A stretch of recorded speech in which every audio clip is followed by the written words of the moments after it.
약간 개인이지만 약간 기관이나 이제 회사처럼 운용을 하는 게 좋다. 약간 이런 말씀이시죠? 뭐 회사처럼 그렇게 운영할 수는 없지만 뭐 복잡 그래도 일부는 네네. 예, 저는 그 채권 투자하면은 채권 투자하면 뭐가 좋냐면은 경기의 흐름을 알 수가 있다는 거죠. 공부도 되면서. 예, 공부도 되면서. 예.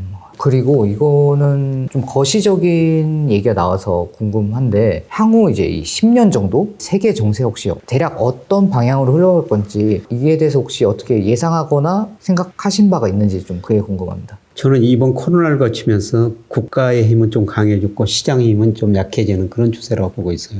그러니까 예를 들어 좀 미국 가면은 자유여신상이 있죠. 자유여신상이 상징하는 게 자유입니다. 중국 가면 만리장성이 있죠. 만리장성이 상징하는 게 안전이에요. 그런데 자유를 강조하는 미국은 코로나로 100만 명 이상 죽었습니다. 중국은 뭐 숨긴 통계가 있지만 그렇게 많이 안 죽었거든요. 그러니까 자유는 시장이고 안전은 정부라고 보는데 이번 코로나를 거치면서 자유와 시장의 어떤 균형인데 무게가 안전 쪽으로 정부 쪽으로 좀 가고 있다. 그래서 정부의 힘이 굉장히 커지고 있어요. 전 세계적으로. 근데 이게 지나치게 거다면 또 시장의 효율성이 문제가 되면서 한 또 5년, 10년 지나면은 다시 시장이 중요시 될 텐데요. 한 뭐 5년 정도는 정부의 힘이 커지는 이런 가능성이 높고요. 그 다음에 전 세계적으로 지금 미국 중 패권 전쟁에서 보는 것처럼 글로벌라이제이션 이거 후퇴죠. 그래서 사실 2001년 중국이 WTO에 가입합니다. 물론 미국 협조로 가입했죠. 예, 그러면서 중국이 저임금을 바탕으로 상품을 싸게 생산해서 전 세계에 공급해 주지 않습니까? 네. 그러니까 예를 들어서 미국 사람들도 중국 때문에 큰 도움을 받은 거예요. 중국 사람이 저임금을 바탕으로 월마트에 얼마나 많은 상품을 공급해 줬습니까? 그것 가지고 중국이 미국 상품 수출해가지고 돈 번 거 가지고요. 그 미 국채를 사줬어요. 미 국채 사주니까 미 국채 금리가 안정되고 금리가 떨어지니까 집값도 오르고 주가도 오르고 미국 국민들은 중국 때문에 상품도 싸게 쓰고 그 다음에 금리 안정되니까 주가도 오르고 집값도 오르고 좋았었죠. 그게 이제 자유화 글로벌라이제이션의 이익이라고 볼 수가 있는데요. 근데 중국이 지금 너무 빨리 커지니까 미국이 글로벌라이제이션을 많이 후퇴하고 있지 않습니까? 그래서 앞으로가 세계화가 많이 후퇴될 것 같고요. 그 다음에 아까 글로벌 밸류체인이라고 그러죠. 네. 그동안 원자재 중간재를 가장 싸게 조달해가지고 가장 싸게 생산할 수 있는 상품 생산하고 자유무역을 했지 않습니까? 그런데 이번 많이 그게 후퇴되는 것 같고요. 그 다음에 이번 코로나로 저는 트랜스포트사에서 텔리포트 사회로 가는 과정이다 이렇게 보는데요. 트랜스포트 사회라는 것은 뭐냐면은 우리가 과거에는 무슨 일을 하기 위해서는 각종 교통수단 이용해가지고 서로 얼굴을 맞대면서 많은 일을 해결했죠. 근데 지금은 상당히 많은 일이 사이버상에서 해결되고 있지 않습니까? 대면에서 비대면으로 그렇죠. 텔리포트 사회로 가고 있다는 겁니다. 그래서 이런 큰 그 변화가 이번 코로나로 있는 것 같고요. 이러한 추세가 상당 기간 지속될 것 같습니다. 이게 팬데믹이나 뭐 비상 상황 경보를 해제를 한다고 하더라도 이제 다시 바로 대면으로 다시 가는 게 아니라 비대면 이 추세는 어느 정도 좀 최소 지속될 것이다. 보시는 거군요. 그러면은 이제 이 세계 정세는 약간 이렇게 흘러갈 것 같은데 그럼 반대로 이제 우리나라 같은 경우는 특히 요새 좀 얘기가 많이 나오는 게 이제 저출산 고령화 그리고 이와 또 연계해서 뭐 연금 개혁이나 여러 가지 얘기가 나오는데 우리나라 이런 사회 변화나 뭐 이런 이슈에 이제 그 흐름을 볼 때 개인 투자자는 이를 보면서 어떻게 준비하거나 대비를 해야 할까요? 이제 저는 우리 경제의 가장 중요한 문제점 중에 하나가 잠재 성장률이 계속 떨어지고 있다는 겁니다. 우리 잠재 성장률이 1980년대는 10%였어요.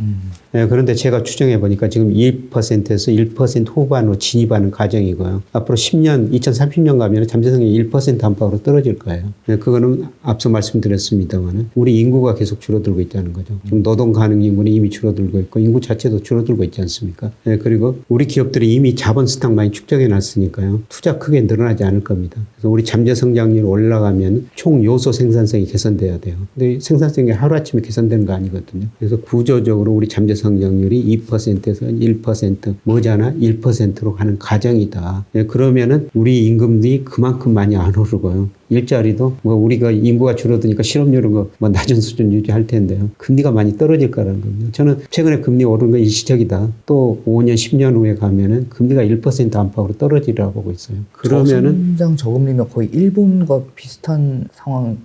일본은 뭐 10년 국제 수익률 0.2%, 0%까지 떨어졌는데 아주 뭐 20년 후에는 우리도 그대로 되겠죠. 그런데 10년 정도, 2030년 정도 되면 1% 안팎이라고 보고 있습니다. 가는 단계군요. 그러면 무슨 의미냐? 예를 들어서 은행에다가 1억을 예금해놨다면은 1% 금이면 연 이자가 100만 원이죠.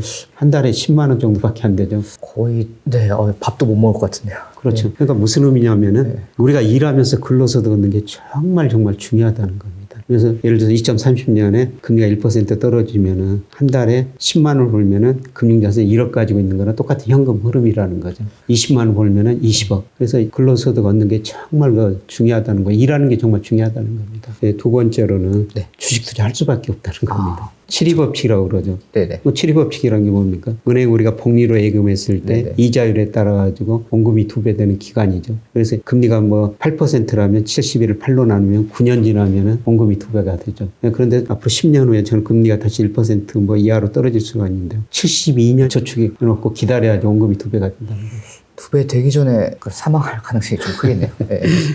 수명이 길어지니까. 네. 하여튼 이런 의미에서 우리가 일하면서 근로소득 얻고 투자를 할 수밖에 없다는 겁니다. 그것도 주식 투자를 해야 된다는 겁니다. 결국 주식 투자는 이제 선택이 아니라 거의 전 국민의 필수가 되는, 마치 미국도 거의 모든 사람이나 가게가 주식 투자를 꽤 많이 하고 있죠. 미국 가계 자산 중에서 주식 비중이 2021년 말에 54%까지 올라갔어요. 거의 절반 이상의. 예, 근데 지금 50%까지 떨어졌는데요. 근데 그래도 높은. 장기 평균이 한 43%입니다. 예, 미국은 지금 주식 비중이 너무 높고요. 우리나라는 네. 좀 낮다고 볼 수가 너무 있죠. 낮은 거고. 예. 좀 극과 극이긴 하네요. 거의 5%와 43%. 물론 이제 더 뭐 정부나 여러 가지 민관 뭐 협동으로 뭔가 이렇게 대책이 있어야겠지만, 이제 그것과 별개로 이런 추세가 있으니까 이제 개인 투자자들도 결국은 근로소득을 앞으로 더 소중하게 여길 수밖에 없고, 그러니까 열심히 일해야 된다. 그리고 주식 투자는 필수다. 약간 이렇게 두 가지 교훈을 얻을 수 있겠군요. 그렇습니다. 예. 오늘 좋은 말씀 해주셔서 정말 감사드립니다. 저는 이제 트러스톤 자산운용 고재량 연구원이었고, 오늘도 이제 여기까지 시청해 주셔서 감사합니다.